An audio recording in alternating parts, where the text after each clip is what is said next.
Hai, selamat datang di Ngobrol Bareng Mezi. Di sini kita bakalan cerita, refleksi, dan menenangkan hati bareng-bareng. Kenapa banyak orang yang kecewa dengan hidupnya dan cenderung menyalahkan orang lain? Pada dasarnya manusia itu kan memang terlahir freedom, bebas, tanpa klaim. Tapi memang seiring waktu, adanya nilai-nilai sosial dan lain-lain membuat kebebasan manusia itu terbatas atau tertutup.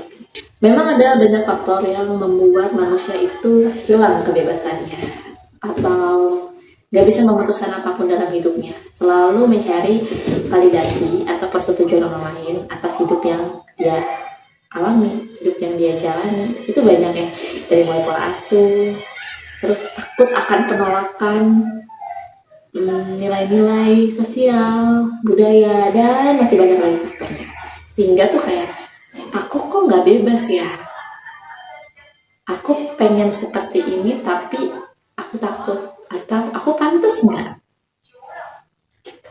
Dan saat mereka tuh kayak gagal versi mereka nih, atau kayak hidupnya nggak sesuai gitu. Oh ternyata saat dia udah jalani itu nggak sesuai, sehingga cenderung untuk menyalahkan orang. Aku begini karena dia nggak mengizinkan aku menjadi ini, atau harusnya aku ini jadi dokter, tapi karena kamu suruh aku jadi guru, aku jadi nggak bahagia. Padahal kenapa nggak dari awal dia jadi dokter?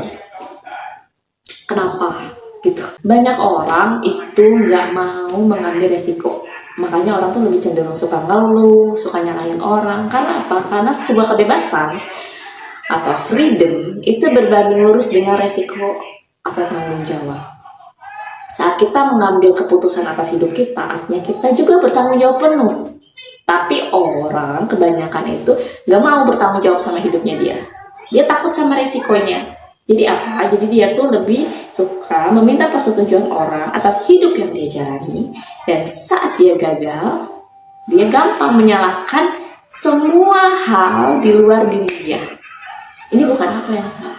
Itu karena kamu. Itu karena kamu yang membatas-batasi aku. Itu karena kamu yang nggak pernah nyuruh aku, kamu nggak tahu bakat aku, dan lain-lain. Padahal dia punya kontrol. Sekarang dimana kita itu bisa mengambil kendali lagi atas diri kita. Kita kontrol lagi diri kita, bukan orang lain lagi. Yang pertama, sadari dulu kalau kita punya pilihan.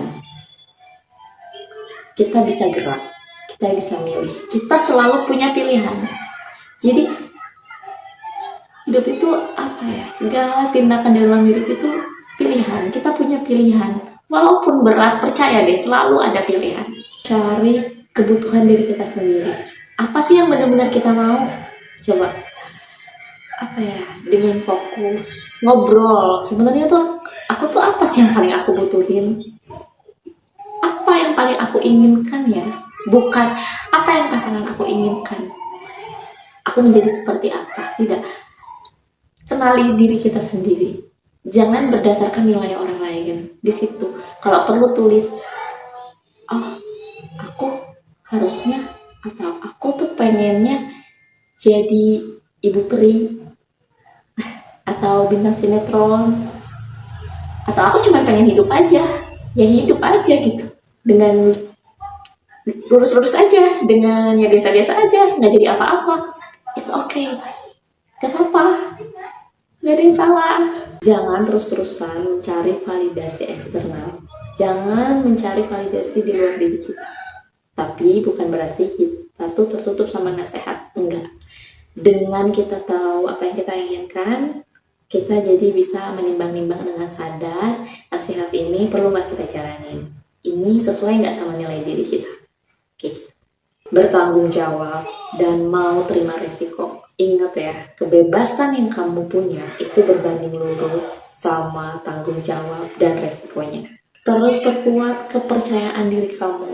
Jadi caranya tuh dengan membuat keputusan-keputusan kecil, tapi kamu bertanggung jawab atas keputusan kecil itu. dilakukan setiap hari terus menerus, semakin diasah, maka kepercayaan diri kamu tuh bakalan semakin kuat gitu.